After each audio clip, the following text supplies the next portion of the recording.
안에 계세요, 안에 계세요, 아직 주무시는 거예요 하고 계속 소리를 질렀어. 대답이 없어. 헌지 모르게 불편한 냄새가 풍겨. 방을 싹 열었어. 그 자리에서 딱 얼어붙어 버린 거야. 가서 시신의 상태를 봤더니 시신 위에다가 갖가지 옷을 다 덮어놨어. 면식범 소양 가능성이 상당히 많죠. 그렇다면 이거 치정이 있을까? 이런 추리를 확 뒤집어 버리는 또 현장 증거가 나오네. 뭐가요? 족적이 나왔어. 현장에 족적이. 족적이 나온 거예요? 근데 이거 여성 발사이지. 국과수에서 피해자 손톱 밑에 낀 혈흔을 DNA 분석 결과를 맞겠다네. 보냈잖아요. 이거 뭐야? 이거 뭐야 된 거야 이제. 잘 때마다 여보 미안해 그러고 인사하고 잠들었어요. 와. 형사가 소름 끼쳤다는 거예요. 소름.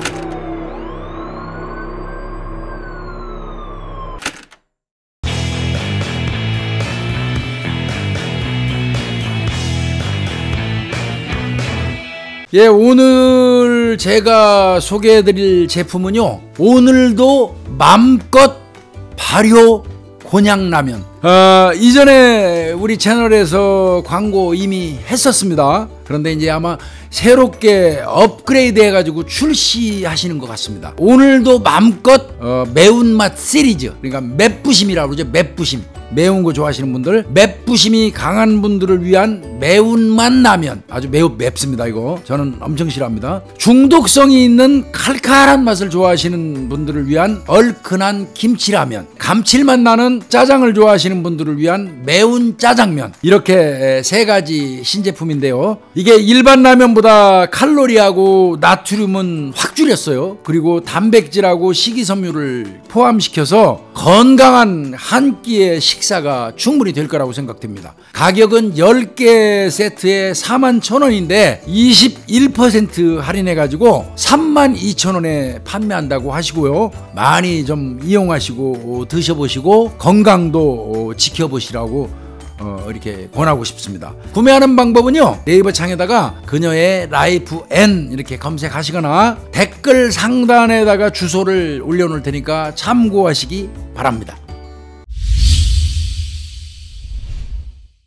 2005년 6월 8일 6월 8일 여름이네요. 한여름 수요일 날입니다. 수요일 날. 부산 영도구 소재에 있는 한 건물에서 중국집을 운영하는 남성한테 전화가 한 통 걸려와요. 그게 3층인데요. 네, 건물이요. 아래층에서 중국집 운영하는 거예요. 네. 바로 2층에 사는 66세 된 남성이에요.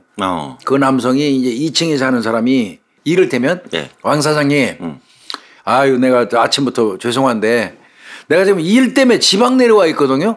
아니 어제 새벽부터 내가 저 집사람이 혼자 있는데 집사람한테 어제 새벽부터 내가 계속 전화를 거는데 전화를 안 받아요. 부인이요. 그래서 아유 그냥 답답해 죽겠네. 미안한데 왕 사장이 저 우리 집 좀 올라가서 확인 좀 해줘요. 2층 좀 확인해 달라고. 요렇게 이제 그 전화가 온 거예요.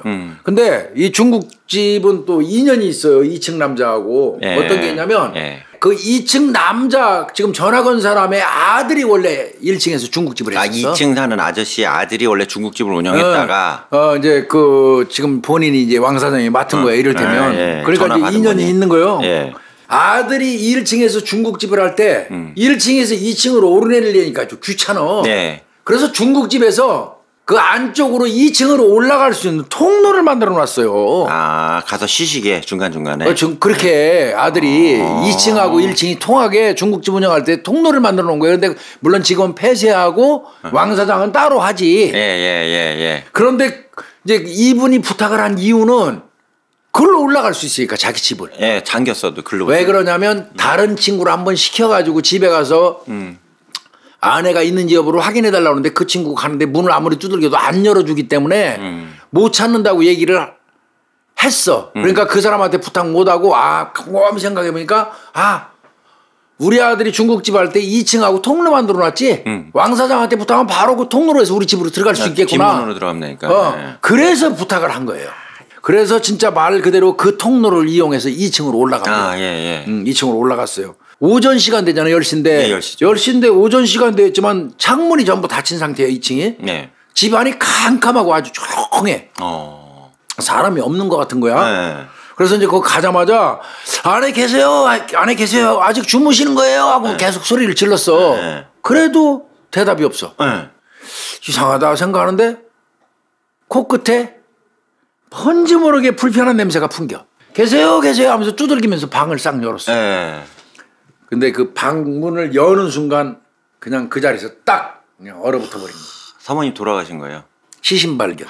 거기서 발견된 이제 이 아내 손 씨야, 손 씨. 네.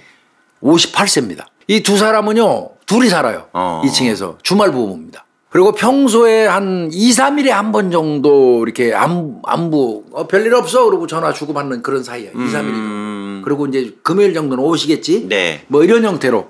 자, 경찰이 출동했습니다. 네. 현장은요, 거기는 영세민 주택이 밀집한 지역이에요. 아, 그러니까 저소득층 많이 사는 예, 지역. 저소득층이 사는 그런 동네예요. 예. 그러니까 야간에는 사람 왕래도 뜸하고요. 뜸하고 아까 말씀드린 것처럼 양옥집인데 3층이에요. 3층. 네. 1층에 음식점이고 중국집이고 2층에 이분이 사는데 그 2층에 한 20평 가까이 돼요. 네. 약 20평 가까이 되고 가서 시신의 상태를 봤더니 네. 시신 위에다가 갖가지 옷을 다 덮어놨어요. 이불도 또 수북히 쌓여 있어요. 요거 딱 보는 순간 무슨 생각 들어요? 우리 뭐 한동안 이 얘기했잖아요. 얼굴에다가 뭐 덮어놓으면 면식범 소양 가능성이 지인가 상당히 많죠. 예. 자, 옷에는 이 여성의 옷에는 피가 묻지 않았어요. 옷가지를 이렇게 걷어내니까 시신의 모양이 드러난 거예요. 그러니까 네. 옷으로 막 덮어놔가지고. 예. 자, 이 피해자는 이 방하고 거실 사이 문지방 위에 누워 있는 상태예요. 문 열자마자 다 걸린 거지. 예. 그러네. 상하이는 외출복 차림이에요. 양말 착용하고 있고 그러면 잠자고 있던 시간 아닌 겁니다. 아니네. 예. 방하고 거실 바닥 벽면에 혈흔이 낭자예요. 잔혹하게 일이 벌어졌네. 예, 거실 바닥, 벽 정도 나오면 사실은 서 있었다고 봐는 게 맞아요. 네. 누워서 공격당하면 바닥에 깔려 있죠. 네. 그 다음에 거실 바닥. 그러면 거실부터 공격당했다? 가능성이 있잖아요. 네. 그 다음에 벽면에 혈흔 낭자하고, 그 다음에 상의 앞뒤가 피로 완전히 젖어 있다. 앞쪽 맞아갖고 뒤로 스몄거나 뭐 이런 형태. 예. 그 다음에 하의를 벗긴 흔적은 없습니다. 성폭행. 일반적으로 성폭행 흔적은 없는 겁니다. 예. 예, 양쪽 발바닥에 다량의 혈흔이 묻어 있어요. 그 다음에 방바닥에 시신을 옮기면서 이 끓는 흔적. 네. 그 흔적이 있어요. 아, 끌고 쭉 들어갔구나. 끓는 흔적이. 예. 안에다 넣어놨네, 방에다가. 자, 그러고 물색은 없습니다. 아, 없어요, 전혀요. 안방, 서랍장 그 뒤진 흔적이 전혀 없어요. 그럼 사람만 표적으로 했다는 예. 거예요. 그 다음에 건너방에 있던 옷장에서 옷을 꺼내다가 시신을 덮었어요. 네. 그러니까 지금 이 시신을 덮고 있는 옷은 건너방에 있던 옷이에요. 네. 그러니까 이 사람이 그 죽인 놈이 거기 가서 그 옷을 꺼내다가 이 저 여성을 살해한 다음에 위에다 덮은 겁니다. 그러네요, 교수님. 네. 이런 상태. 네. 그런데 집이 아까 10시경인데도 깜깜했다고 그랬잖아요. 네. 물론 뭐 창문을 다 내려서 그렇지만 네. 그거는 두꺼비 집이 차단돼 있습니다. 누가 전원을 내렸어요. 내려버린 거네요. 그래서 저 두꺼비 집을 만졌다면 지문 나올 수 집은 있잖아요. 나와야 되잖아요. 그래서 그걸 저 시도를 했는데 실패했어요. 장갑 꼈네. 예. 이제 부검 들어갔습니다. 시신. 봤더니 예. 이 시신은 예리한 칼 종류로 신체 앞면을 공격. 아, 가슴 쪽에요. 특히 머리 부분. 그다음에 오른쪽 옆구리에 집중돼 있어요. 머리 앞뒤에 14군데. 많이도 찔렀다. 많이도 찔렀죠. 상체 이 가슴 쪽으로 11개. 총 25군데 찔렀어요. 그럼 방어원도 있었겠네요. 방어원도 수개 발견됐죠. 이거는 25번 찔렀다. 마구잡이로 막 막는데도 막 찌른 거예요. 그러죠. 막을 거 이거 아니에요. 죽이려는 의지가 아주 대단한 거예요. 이거. 피해자 손톱 밑에 있는 혈흔을 채취합니다. 해야죠. 그래서 DNA 감식 의뢰를 하죠. 예. 혹시라도 모르니까. 자, 이제 이까지 현장 상황 해놓고요. 네. 바로 수사 시작이 들어갔어요. 그러니까 이제 이거는 관할이 부산 영도경찰서 네. 형사계 강력 4팀이 맡았어요. 예. 자, 그러면 이제 이때까지 지금 드러난 상황만 가지고 현장 판단을 한번 우리가 대충 해보자고요. 이 집 구조를 보니까 문은 이렇게 닫히면 저절로 딸깍딱 잠기는 거 있잖아요. 네, 자동도. 그런 구조예요. 왜 그러냐면 위치 문적을 발견을 못했어요. 창문을 파손했다거나 창문 틀에 뭐 손자국이 있거나 발자국이 있거나 먼지가 쓸린 자국 같은 게 하나도 없어요. 현관으로 그리고 닫혀 있고 창문이. 현관으로 들어왔다. 그러면 이거는 현관문으로 출입했다. 이렇게 볼 수밖에 없고요. 그리고 두꺼비 집 누가 내린 거예요? 두꺼비 집을 내린 행위는 이건 100% 범인으로 보고요. 그다음에 아까 방어원이 있었다고 그랬잖아요. 예. 이거는 범인과 피해자 간의 몸싸움이 분명히 있었다. 방바닥에 옷 같은 게 쭉 쓸린 자국도 있었다. 끓은 것 같고 반항하면서 막 끓은 것 같아요. 넘어진 상태에서 막 찌르면 막 하면 막 비빈 자국 생기잖아. 그럼요. 그런 거 쓸린 자국. 당연히 뭐 저 분말가루 다 뿌렸겠지. 지문 연출하려고. 지문도 피해자 지문, 남편의 지문 위에는 현출된 겨. 이거 깝깝해지는 거예요. 골치 아프다 이거. 자, 그다음에 범행 시간대는 어떻게 추정을 했냐면요. 네. 6월 8일 날 01시부터 02시로 추정을 했어요. 그 이유가 있습니다. 왜 그러냐면 이 사망한 여성이 평소 퇴근하는 시간이 01시에서 01시 30분이에요. 양말을 벗지 않았다고 그랬죠. 아까. 네. 외출복 차림 그대로라고 그랬죠. 그러면 이거는 증말하면 귀가 직후에 범행 당했다는 얘기예요. 그렇죠. 집에 오자마자. 그래서 01시에서부터 01시 30분 사이에 퇴근 시간으로 본다면 넉넉 잡고 01시에서 02시경에 주겠다. 이렇게 이제 범행 시간대를 추정합니다. 이건 무지하게 중요해요. 그러니까 하자마자 옷도 벗을 시간 없이 뭔 일이 벌어졌다는 얘기네. 그렇죠. 양말도 신고 있어. 양말까지 신었으니까 들어오자 양말부터 벗는데. 그러니까 이거는 01시에서 02시 사이에 주겠다. 요렇게 이제 경찰은 추정할 수밖에 없어요. 그렇다면은 범인은 면식범이라고 그랬잖아요. 면식범이라면 범인은 피해자가 오기를 기다리고 있었거나. 그렇죠. 그 근처에서. 새벽에. 그러다가 같이 들어왔을 가능성. 그 밤에 가족도 아니고 누가 들어가요 새벽에. 그러니까 만약에 if입니다. 만약에 같이 들어갔다면 그것도 한밤중에 01시에. 그러면 솔직히 말씀드려서 내연관계일 가능성이 높아요. 그 남편은 고정적으로 없고. 그 시간대. 그렇다면 이거 치정이 있을까?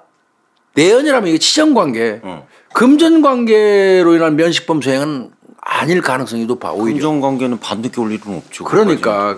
물론 아는 사람끼리 금전거래를 해서 그럴 수도 있겠지. 그래도 찾아오면 열어주긴 하기니까. 뭐 하여튼 그런데 자 그렇게 추정을 했어 이제. 그럼 내연관계겠다.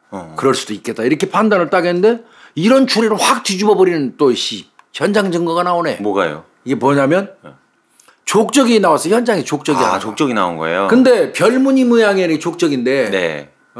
혈흔 족적이에요? 네. 근데 이게 사이즈가 235에서 240mm야. 이거 여성발 사이즈야. 그죠. 일반 여성. 내연으로 딱 그렇게 추정을 하는데 그거를 제동을 뻗거는 게 이게 현장에서 발견된 혈흔이야. 여자가 여자를 이렇게 죽였다? 여기서부터 혼란에 빠지는 거예요. 경찰이. 이거 오늘 치정관계, 내연관계일 가능성이 높아 보인다고 딱 판단을 했는데 이놈의 혈흔 족적 때문에 이제 또 거기서 이거 치정 아니다. 발사지가 너무 작으니까. 이게 족적 봐봐라. 이게 말도 안 된다 이거. 여자가 죽인 것 같아. 또 이렇게 된 거야. 그렇지만 뭐 이게 이제 모든 가능성을 열어두고 수사를 하는 거죠. 계좌 까자 기본이에요. 통화 내역 까자 기본이죠. 주변 탐문 기본이죠. 뭐 다 할 거예요. 이제 전과자 수사 당연하죠. 그래서 이렇게 수사를 했더니 오랫동안 했는데 4명 정도로 용의자가 집약됐어요. 4명이 나온 거예요? 4명 정도가. 그러나 이게 이제 명확하게 이 4사람이 범인이라는 건 아니에요. 그렇지만 압축 그냥 계속 압축해가지고 최종 이제 후보자 4사람을 딱 이제 추린 거예요. 얼마나 많이 했겠어 그래. 그러니까 이 4사람 추릴 때는 수백 건을 한 겁니다. 장난 아니겠다. 진짜. 뭐 더러는 통화 내용만 가지고 수만 건도 까니까 우리. 자, 첫 번째 1번. 45세 남자. 피해자하고 금전거래가 있어요. 금전거래. 5천만 원 정도 빌려간 사람이에요. 빌려갔네. 피해자한테. 6월 8일 범행이 일어나는 시간에 분명히 지방에 있었어요. 뭐 깨졌네 알리바이. 그러니까 알리바이 깨졌어. 1번 탈락. 자, 2번은 아들이에요. 중국집 했던 아들. 2층 통로 만드는 아들. 왜 아들을 용의자로 봤냐면 사업 실패를 계속해서 중국집도 문 닫았잖아. 엄마한테 계속 지원 요청을 했어. 엄마 돈 줘. 그래서 잦은 요청을 하다 보니까 엄마하고 싸움이 났어. 그래서 엄마하고 아주 사이가 나빠. 면밀히 조사해보니까 사건 당일날 PC방에 있었던 게 입증이 됐어요. 게임하고 있었고. 왜 그러냐면 IP 등록된 거하고 게임한 거 다 나왔어요. 끝. 옆에 앉았던 사람한테도 조사 다 받고. 끝. 여기도 끝. 2번도 탈락. 3번은 남편입니다. 남편이 전화하신 분? 네, 남편. 왜 그러냐면 지방에 가서 일을 하고 있다고 하더라도 남편이 차로 1시간 거리에 올 수 있어요. 멀진 않네요. 거리가 가까운 데 있어요. 새벽 그러고 또 일주일에 2번 내지 3번 전화했다고 그랬잖아요. 네. 근데 그 시간대를 경찰이 쭉 뽑아요. 그러니까 평균대로 보면 낮 시간대에 있어요. 업무 시간대. 새벽 6시부터 전화한 적이 없어요. 예외적인 케이스네요. 근데 그날은 이상하게 새벽 6시부터 전화를 했어. 그러네. 유난히. 그러고 전화를 엄청 걸고 안 받으니까 물론 걸었겠지만. 네. 그다음에 친구 시켜서 확인하고. 중국집 사장 시켜서 집에 가보라고 시키고. 네, 이게 오히려 본인의 뭐 알리바이 성립시키려고 한 게 아닌가. 많이 보셨잖아요. 교수님. 그런 거 경찰 입장에서는 네. 또 그렇게도 의심을 하는 거예요. 역으로. 네. 그래서 남편도 조사를 했어요. 그래서 남편 휴대폰부터 깠어요. 네. 일단은. 네. 그런데 거기서 바로 제동 걸려버렸어요. 아. 휴대폰 위치 추적을 했더니 지방에 있었던 게 확실하게 확인됐어요. 근무한 데 있었구나. 일하고 있었나. 그리고 그 사람이 근무하는 직장을 네. 은밀히 서치했더니 네. 그 시간대에 다 거기 있었던 게 다 밝혀졌어요. 뭐 할 말 없네요. 할 말이 없습니다. 이거는. 자 마지막 한 사람 남았어요. 네. 그 사람 누구냐면 집에 갔다 오라고 한 친구. 네. 처음에 친구 갔다 오라고 아까 처음에 문 따러 갔던 친구야? 66세 남자. 근데 이 남편이 30년직이에요. 한 동네에 거주하고. 네. 그러니까 이제 우리 집 좀 가라고 그랬잖아요. 네. 근데 이 사람을 왜 의심을 했냐면 돌아가신 분한테 5천만 원을 빌려준 사람이에요. 그 2층 집 사장이 부인한테 5천 빌려줬다는 얘기네요. 사망한 분한테 5천만 원을 이 사람은 빌려준 사람이에요. 거꾸로. 범행 시간대가 그 새벽인데 나 잠자고 있었고 그 다음날 아침 07시경에 내가 친구 부탁받고 이제 그 피해자 집에 간 거다. 예. 그러니까 문 잠겨 있어서 돌아왔다. 예. 그 다음에 그 이후에 난 임신한 며느리 터미널까지 차로 내가 출근시켜주고 그 다음에 구청 가갖고 세금 관련 일까지 봤다 하고 쭉 자기 일목요연하게 자기 그 알리바이를 설명을 해요. 그렇지만 경찰 입장에서는 이 4명 중에 1번부터 3번은 확실히 위치가 확인됐어요. 잤다는 게. 확실히 깨졌고. 그런데 4번은 완벽한 알리바이는 아니에요, 이게. 새벽에. 진짜 잠잤느냐. 이거는 모르잖아. 이게 새벽에 왔다 갔는지도 모르잖아. 가까운 데 있고 한 동네니까. 한 형사가 얘기해. 아니 남편 부탁받고 그 집 가서 문 두들기고 안에 계시하고 소리 질렀으면 2층이니까 3층이나 1층에서 들었어야지 맞잖아요. 그렇죠. 크게 아침 7시라면 이른 아침인데 소리 지르고 문 두들기면 들릴 거예요. 예. 자 이웃집에 가서 물어봅시다. 그거 형사 하나가 부탁을 해요. 그래서 갔어요 형사들이. 그 길로 이제 맞아. 그걸 생각 안 했네. 쫓아가서 그 앞집 이집 다 물어봤어. 막 7시경에 두들기는 소리 들었어요. 그랬더니 하나같이 다 하는 얘기가 맞아요. 엄청 두들겼어요. 누가 와가지고 2층 막 꽝꽝꽝꽝 두들기고 안에 계세요 하고 막 소리 지르는 거 들었어요. 끝났네. 그 얘기를 하면 거기서 형사를 대실망. 이거 꽝쳤네. 혈흔족적 수사하자 집중적으로. 그렇죠. 그래 별문양이 있는 혈흔족적 240mm 정도 235에서 240mm. 자 그 족적을 잘 선명하게 뽑아갖고 신발 가게마다 탐문 들어갑니다. 이때부터 이제 발로 뛰어야죠. 부산 시내에서 별문양의 밑창을 만드는 업체가 있다는 데를 찾았어요. 그 공장을 별문양 밑창. 그랬더니 우리가 찍어가지고 내보낸 데가 전국에 한두 군데가 아니에요. 그렇지. 이거는 워낙 복잡한 경로예요. 납품이. 실패했습니다. 뭐 메이커도 아니고. 메이커도 아니고. 이 부분은 여기서 또 한 번 또 엄청 실망했다. 어떻게? 자 남은 수사는 오로지 용의자 중에 행적이 불확실한 4번 남성 포기하지 못한 이 사람이에요. 근데 이제 4번을 용의자로 2개 찝찝한 게 뭐냐면 이 남편하고 30년지기 친구예요. 그렇다며요. 장례까지 도맡아서 처리를 해줬어. 아이고. 가족이네. 장지까지 따라갔어. 가족이네 완전. 완전 가족이에요. 거기다가 피해자 그 여자하고도 잘 알아서 그 영정을 끌어안고 목 놓아 울기도 했대. 재수 씨하고 그렇겠지 뭐. 근데 그럼에도 불구하고 통화 내역 속에는 분명히 밤중에 피해자하고 통화가 가장 많아요. 이분이. 남의 마누라고 왜 밤에 통화를 해요. 이건 말도 안 되는 얘기예요. 이거는 쉽지 않은 일이에요. 게다가 두 부부의 사생활에 대해서도 가장 많이 아는 사람이에요. 이상하다. 근데 경찰들 입장에서는 이거는 내연관계 가능성이 많다고 봤었잖아요. 사건. 이 사람이 그럴 가능성이 많은 것 같아요. 밤에 통화도 많이 했고. 그래서 이걸 툭 던집니다. 선생님. 그 남의 마누라고 친구 부인이라도 아무리 그래도 밤중에. 그치. 그 친구 부인하고 너무 자주 통화하시는데. 그걸 이제 탁 살피는 거지. 그러니까 또 이 사람이 태연하게 탁 얘기합니다. 그거요. 재수 씨한테 내가 조언을 좀 해주느라고요. 무슨 조언이요? 남편하고 사이가 안 좋아요. 남편하고. 사느니 안 사느니 막 맨날 그러고 막 외롭다느니 슬프다느니 이런 하소연을 하니까 그러지 마라.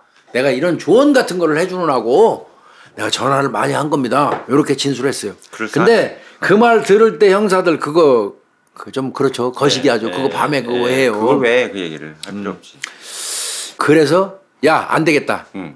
이 사람 얘기만 듣고 해서는 안 되겠다. 이 사람에 대해서 주변을 탐문해갖고 좀 더 자세히 들어보자. 이제 속된 말로 확 뒤집어 깠어요. 듣는 과정에서 이 사람이 다른 사람보다 이 아내하고 하여튼 가까운 사이라는 거는 분명히 주변에서 얘기 가깝다. 예. 근데 알고 있는 사람들이 가깝다고 얘기하는데 표정은 내연이다 이렇게 말하는 경우도 많아요. 표정은 내연. 얼굴은 가깝죠. 많이 가깝죠. 뭐 이게 내연이다 하고 얼굴 표정은 지으면서도 입으로는 내연이라 소리 함부로 안 해. 그치. 그러나 형사들은 그 무언의 언어도 읽을 줄 알아야 돼요. 예. 애매한 게 많아요. 근데 문제는 발 사이즈야. 발이 어때요? 이 사람 정상적인 발 사이즈야 남성. 260 넘는다는 얘기네 다. 그러니까. 40. 그래 이 사람을 이제 의심을 해서 그냥 어찌됐건 여러 가지 이유를 붙여가지고 압수수색까지 해요. 신발 때문에. 욕먹을 작정하고 신발 혹시 찾으려고. 그런데 그 신발 발견 못했거든요. 안 나왔네. 그래도 이게 애초에 범인상은 분명히 내연 가능성, 내연남 면식범일 가능성이 많으니까 이 4번을 놓을 수도 없었고 어차피 이 사람은 내연관계 가능성이 가장 높았고 아까 얘기한 것처럼 아주 가까운 사이에요. 얼굴은 내연이라고 그러면서 입은 아니고 이런 거를 다 취합을 해보니까 내연으로 보이는 거예요. 형사들 입장에. 내연이라 해야지 이게 시나리오가 성립이 돼. 늦은 시간에 같이 들어갈 수가 있어. 시나리오가요. 그래서 안 놓고 이 사람을 계속 집중 조사를 해. 아내가 가출한 상태. 2년 반 전에 가출 신고가 돼 있어요. 2년 반 전에요? 네. 즉 말하면 2002년 10월 28일 날 가출했다. 네. 그때 가출 사유를 보니까 마누라가 노름 또는 바람이 나가고 가출한 것 같다고 신고를 했어. 네. 5일 뒤에 신고했어. 아내가 나가고 난 다음에. 이 사람이. 그런데 이 사람이 자기 아내가 그렇게 나갔으면 전단지도 만들고 일반적으로 막 찾으려고 노력을 하잖아. 이 사람한테서는 주변 탐문을 해본 결과 아내를 찾으려는 노력조차 없고 관심도 없어 나갔는데도 또 이제 아들까지 조사를 했었거든요. 어머니가 집 나갈 때 소지품은 뭐 들고 나갔어요. 돈은 얼마나 가지고 나갔어요. 이런 거 다 조사하거든요. 아들한테 얘기 들어봤더니 그 아내 엄마가 집 나갈 때 소지품 자체를 아예 안 가져갔대. 나갔다 그러면 자발적으로 아내가 집을 나갔다 그러면 남편하고는 감정상에서 나갔으면 연락 안 할 수 있어. 자식하고는 하지. 그런데 자식이나 손주한테는 한단 말이야. 안 할 수가 없어. 근데 2년 반 동안 연락이 전혀 없어. 무슨 배 타고 외국 즉 말하면 또 경찰이 조사해 보니까 생활 번호이 하나도 없는 거야. 생활번호 카드 사용 실적이나 이런 거 자체. 그러니까 이 사건은 아니 이번 살인 사건이 터져가지고 제일 유력한 용의자로 선정해놓고 알리바이가 성립이 안 돼서 애매한 상태에서 의심을 하고 이 사람 주변을 수사하다가 엉뚱하게 이 아내가 가출한 거에 대해서 의심점이 무지하게 쏟아져 나오는 거야. 이게 또 막 쏟아져. 얼추상투하게 이게 오는 거야. 야 이제 이런 때 이제 좀 일하기 좀 불편해하는 팀장 같으면 야 이 새끼야 그거 수사를 했어 지금 이것도 바빠 죽겠는데 가지치기 한다고 그러지. 근데 그렇게 하면 안 돼요. 왜 이거는 혹시 아내가 이상한 일을 겪었을 수도 있기 때문에 이건 매달려 볼 필요가 있어요. 또 어쩌면 그 아내 가출이 이 사건 수사하는데 아킬레스건이 될 수도 있어요. 그러니까 이제 포기 안 했어요. 이상하잖아요. 그리고 뭐 가족들 상대로 아들 뭐 손주 며느리 다 물어봐도 가출할 만한 특별한 이유가 없었대요. 엄마가. 없고, 이 사람은 말이야 노름이나 바람 났다고 얘기했는데 엄마가 노름이나 바람 났다고 아빠가 실종 신고했는데 그거 맞아요 하고 물어보니까 무슨 어머니가 바람나고 노름을 하냐고 말도 안 되는 소리라고. 거기다가 제일 경찰이 이건 뻥 하고 그냥 뒤통수가 깨지는 느낌 들었대. 뭐 꽂힌 거예요? 뭐냐면 꽂힌 게 이 사람 무직이에요. 현재 상태는. 옛날에 목수했는 돈 잘 벌었을 때요. 근데 현재는 무직인데 아내가 집 나갔잖아요. 집 나간 상태에서도 2년 반 동안 집 나간 아내의 이름으로 된 보험금을 꼬박꼬박 납입하고 있어요. 그래서 그 보험회사 쪽을 또 은밀히 알아봤더니 경찰이 5년이 지나가지고 실종 처리가 최종적으로 되면 보험금 받을 수 있어요 하고 알려줬대요. 보험회사 직원이. 실종한 지 5년이니까. 이상하잖아. 여기서 경찰이 이거 뭐야 된 거야 이제. 자 지금 제가 말씀드린 내용 등등이 상당히 이상하잖아요. 불렀어. 네, 부인 거 관련해서. 자, 가출한 아내하고 부부 사이 좋았어요? 그러니까 아무 문제 없었습니다. 네. 아닌데 아들하고 며느리 뭐 다 얘기 들어보니까 아주 자주 싸웠다는데? 예. 아니요. 아내 바람 나갖고 집 나간 거예요. 계속 바람 났다 이거만 주장하네. 그래요? 휴대폰은 아내분이 가지고 나갔어요? 네. 글쎄 아마 그런 걸로 알고 있는데요. 네. 근데 이미 경찰은 아들한테 확인했잖아. 다 확인했지. 소지품 일체 가져간 거 하나도 없거든. 예. 거짓말하는 게 하나. 핸드폰도 놓고 간 거지 지금. 아들이 가출한 직후에 저 엄마 휴대폰 집에서 봤다고 그러는데 그러고 지갑도 봤다는데 어? 그 어딘가 가려면 적어도 아무리 가출한다고 그래도 휴대폰이나 지갑은 가져가야지 최소한도 차비라도 쓸 거 아니에요. 아니 그럼 찬 타야지. 그 어떻게 생각하세요? 그 부분에 대해서 딱 좋은 거 얘기해. 예. 이거 한 방 빵 때린 거죠. 예. 이때 표정이 갑자기 부르르 떨었대요. 아. 그러면서 글쎄요 하는데 벌써 경찰 그거 계속 살피잖아요. 예. 아마 저쪽 밑에서 아마 형사가 엎드려 갖고 다리 떠는지 보고 있을지 몰라. 아 아저씨 저 입이 바짝바짝 마르는 모양이네.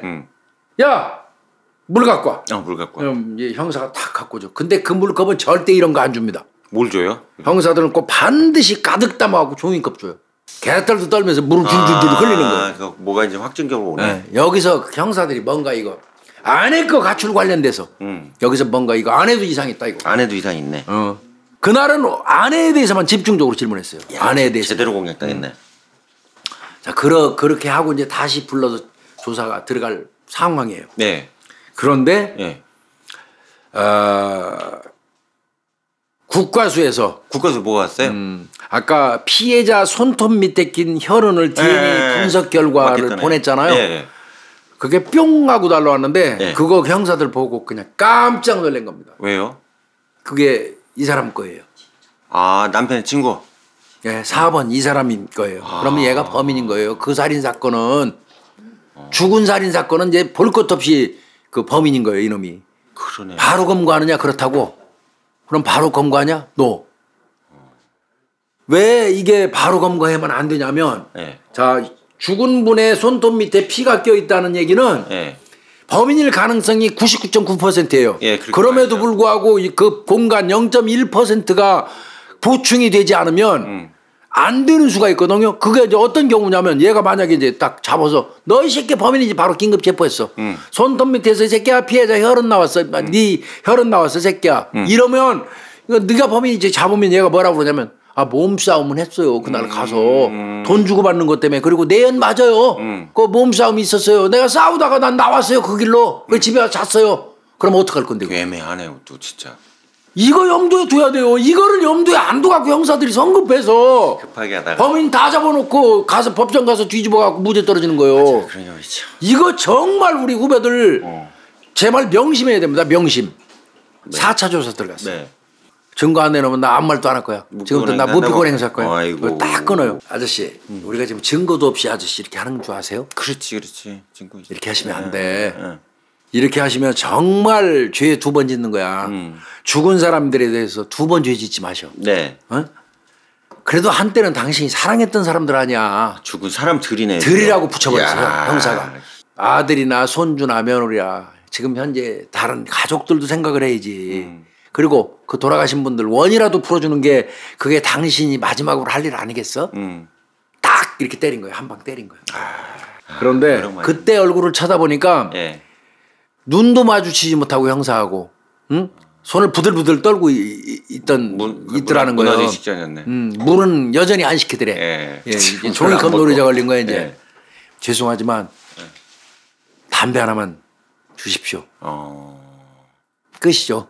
끝났네요. 담배 달라고. 제가 맨날 말씀드린 담배 강력 사건에서 마지막에 담배 하나 주시면 끝입니다. 예, 끝났네. 예? 그래서 제가 담배를 못 끊어요. 제가 주겠습니다. 아. 그런데 형사는 그때 제가 주겠습니다 하는 순간 나는 사람 들이라고 했으니까 둘 다라고 생각했어요. 네. 그런데 이제 그 좀 내용이 달라요. 자, 자백용으로 갑시다. 예, 그 자백했는데. 자, 얘는 네 번째 이 사람은 피해자하고 4년 전부터 정을 통해오기 시작했대요. 내연 관계를. 네. 이거는 경찰이 확인한 거예요, 이미. 네. 이 범인이 피해자한테 뭐 200만 원 주고 300만 원 주고 뭐 500만 원 주고 조금씩 용돈을 이렇게 줬대. 그때 목수하면서 돈을 잘 벌었대요. 목수 돈 잘 벌죠. 공식적으로 빌려준 돈은 5천만 원이에요. 5천은 공식이고. 공식적으로 그러니까 뭐 그것까지 합치면 찌끔찌끔 다 합치면 1억 가까이 돈이 갔어요. 많이 줬네. 피해자한테. 예. 근데 그 즈음에 아들이 사업하다가 돈이 급하게 필요하게 됐어. 아, 아들이. 근데 지가 가지고 있는 대부분의 돈이 이 피해자한테 간 거야. 예. 찌끔찌끔 주다 보니까. 예.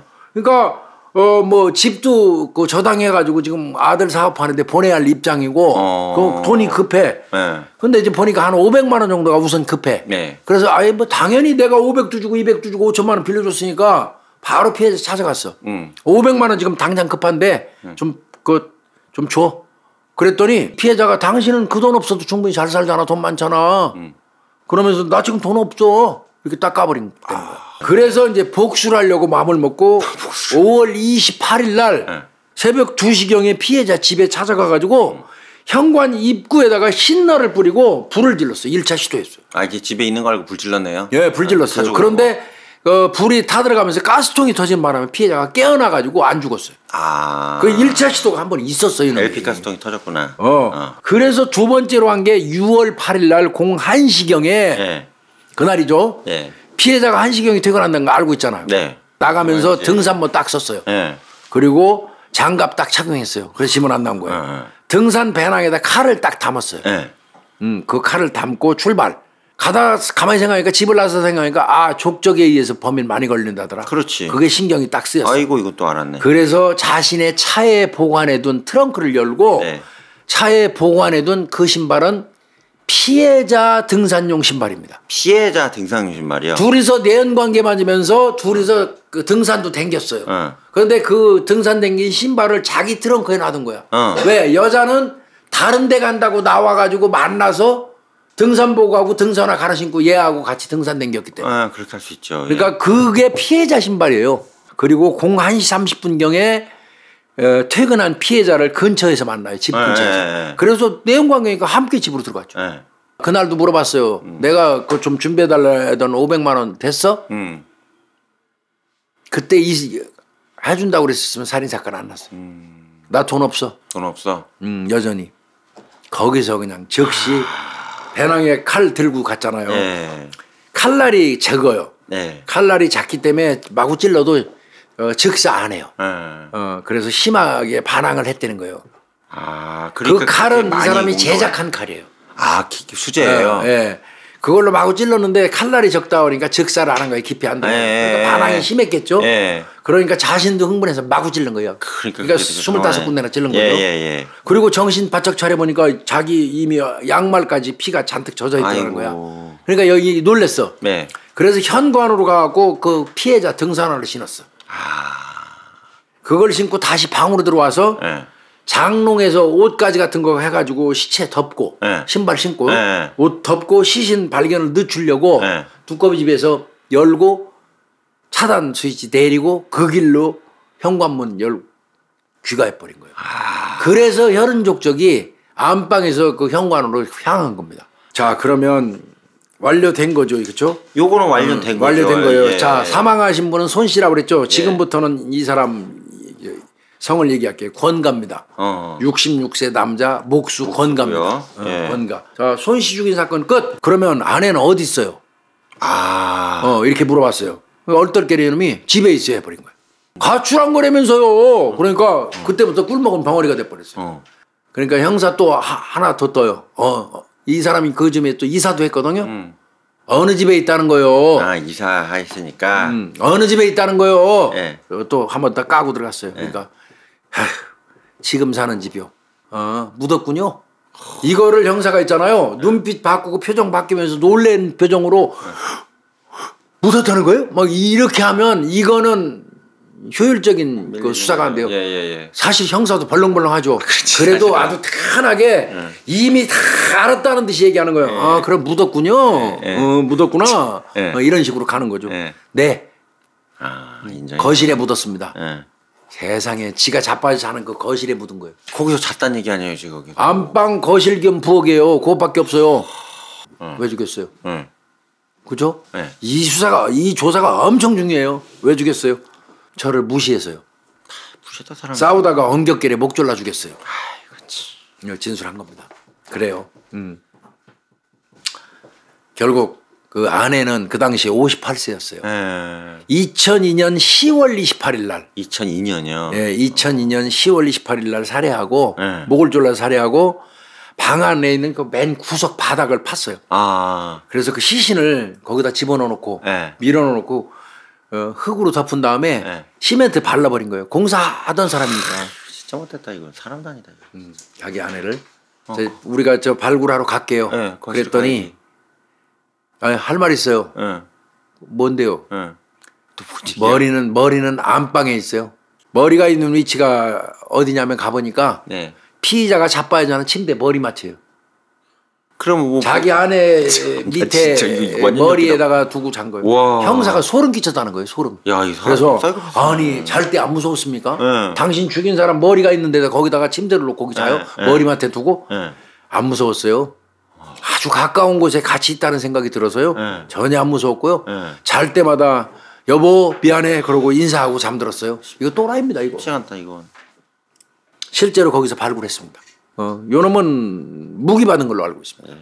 참 잘 정리했습니다. 교수님 이거 긴제 예. 고생하셨어요. 설명하시고. 예. 잘 들었습니다. 이번 주 살인 사건은 이쯤에서 마치겠습니다. 예. 감사합니다.